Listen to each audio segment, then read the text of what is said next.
Izakhamuzi zakule ndawo engaphansi kukamasipala waseMlalazi zithi impilo inzima njengoba zinenkinga yamanzi. Zithi lenkinga isineminyaka emine kuya kwemihlanu ikhona.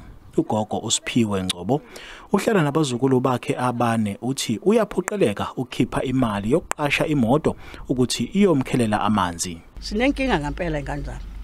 Kakhulu noma kwenziwani sinenkinga ukuthi kufuneka sithenge imoto yosikhelela amanzi.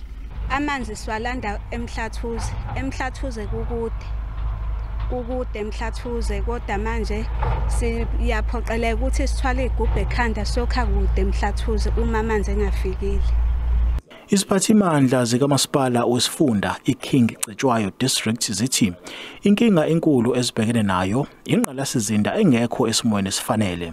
Okunye okwenza isimo sibe bucayi ukucishakonga kukagesi okugcina kukhinyabeza yona lengqalasizinda yamanzi.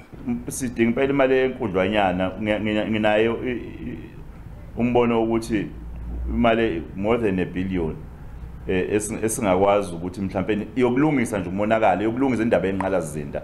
Angikhulumi ngemali yokwenza ukuthi yonke imiphakathi yaseKing Cetshwayo ikwazi ukuthi ibe neaccess to clean water on regular basis ngendlela enormal njengoba kwenzeka kubantu abahlala emadolobheni nabahlala emalokishini. Sekujutshwe namaloli ke athutha amanzi ukuba ahlinzeke ngamanzi izindawo ezithintekayo kulenkinga. Izakhamuzi zithi lokho akwenele ke ukuxazulula lenkinga. Umengameli wezwe uMnumzana uCyril Ramaphosa unxuswe ukuba asebenzise inkulumo yakhe azokube eyibhekise esizweni ngolwesine ukuthi achaze ukuthi yiziphi izinyathelo ezokuthathwa ukusiza labo masipala abanezinselelo. NginguSimphiwe Makhanya wezindaba zeSABC ngiseShowe.